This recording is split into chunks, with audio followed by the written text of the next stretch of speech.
Hey, good to be with you again. We started a term of court on June 13th. That ended obviously on the 18th, which was Friday, and wanted to report some of these. We immediately put out releases whether we win or lose. It's all in an effort to keep you informed and to be transparent. I think that's and you don't always get it from the news. So if they choose to cover it, good. If they don't, this way you can always find out what's going on regardless. And again, we've made the commitment that we're going to try to tell you on all of these significant cases, whether we win or lose. Like the last week wasn't quite as good. We had a directed verdict. I still adamantly disagree with that, but we've moved on, and then on the 13th, we started new trials in Horry and Georgetown. So quite a bit coming out of there. We had a case that, now this one was tried back in February, but the guy was just arrested in Texas. His name was John Peter Kelborn Jr. He was tried. He ran when his case was called for trial. There is nothing that makes you show up and go to trial. It's your trial. So if you go, good. If you don't, all we got to prove is that you had notice that it was going to be this week. So he was picked up in Texas, and what happens at that point is the judge that sits in on the case, the jury finds you guilty or not guilty. If the jury were to have found him guilty, it would have been over. Since the jury found him guilty, the sentencing sheet goes to the judge, and the judge signs his name to it and puts what he believes appropriate. And the state doesn't know, the defense team doesn't know. No one knows what the sentence will be until the defendant is taken into custody, because the judge seals that sentence. He puts it in an envelope. He puts it with the clerk's office, and when the person is located, like John Kelborn, 48 years old, from Longs, once he's picked up in Texas, he's brought back.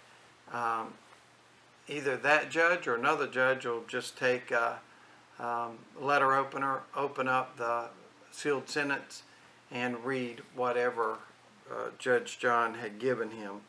So Kelborn got 20 years after a trial, and that was for sexually assaulting a minor. All right, now a case that we started last week, but it ended up pleading. This was another Loris man, and got quite a bit of comments.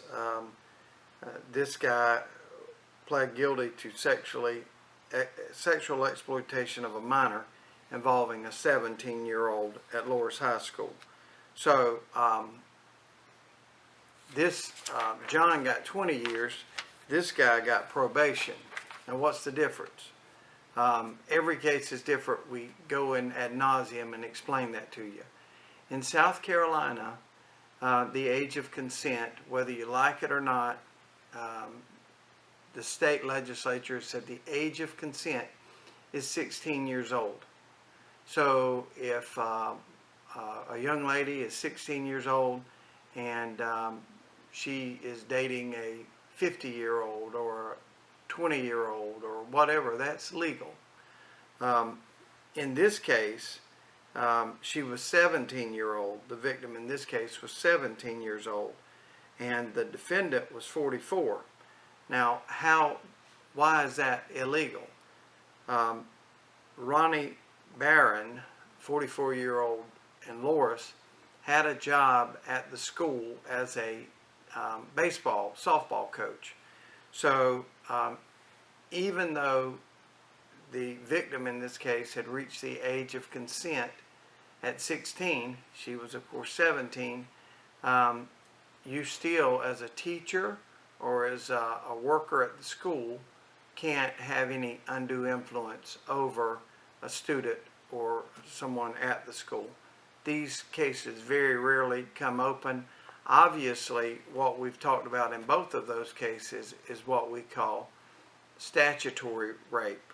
Because of a statute, it is rape. It's not to say that a person consented or didn't consent.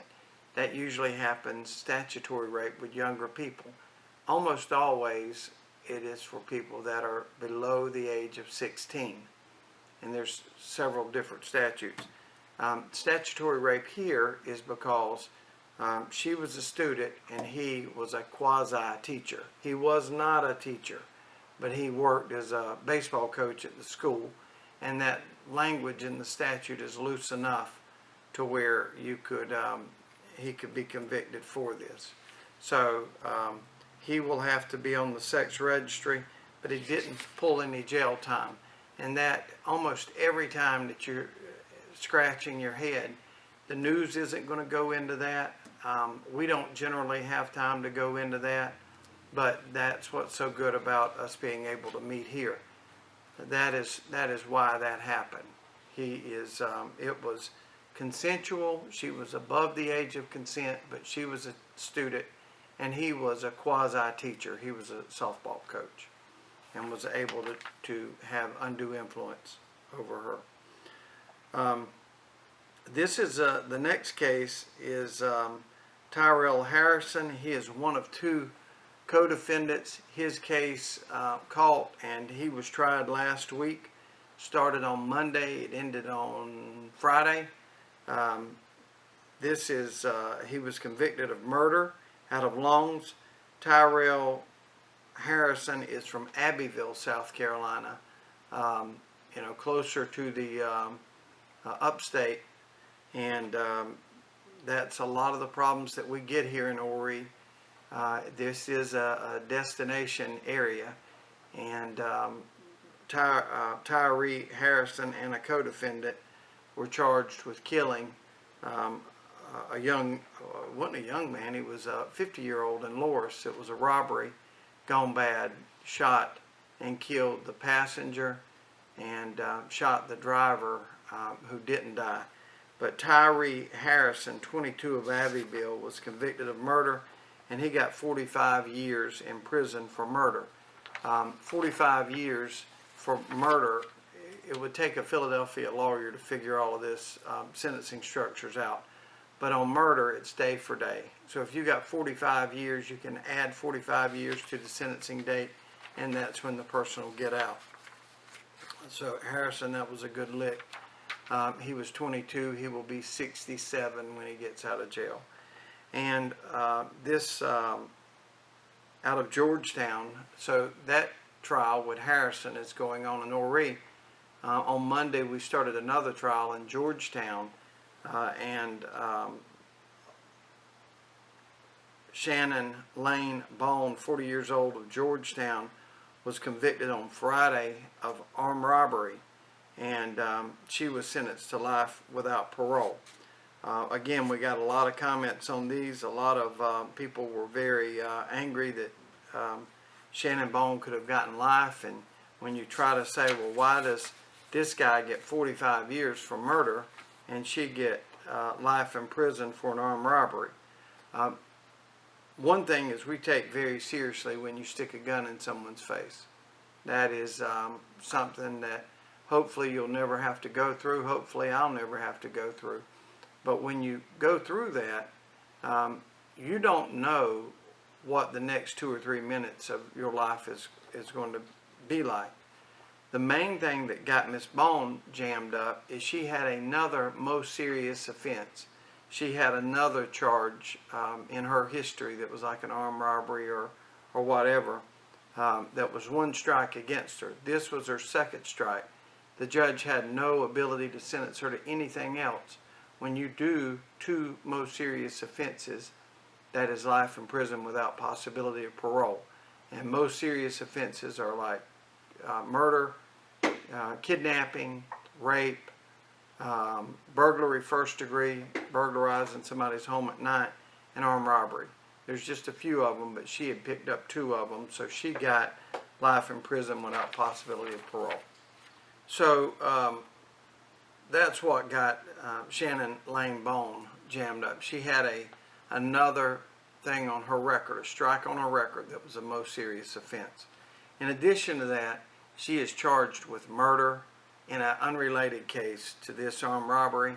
So there's a lot of times you see these, and we get all of these. I have one set of comments on there that was, how can people get slapped on the wrist for fourth and fifth times of drug charges?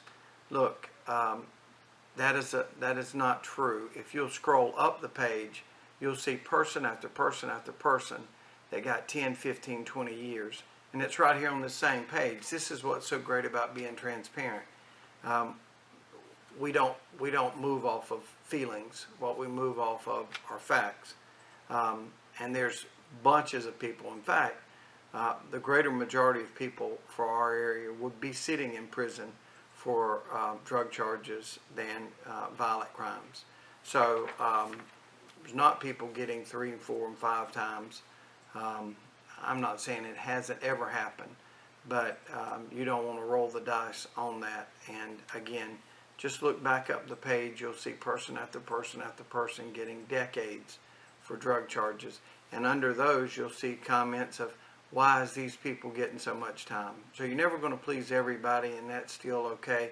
We all have an opinion, but that is why Shannon Bone got what she got. It dealt more with her prior record.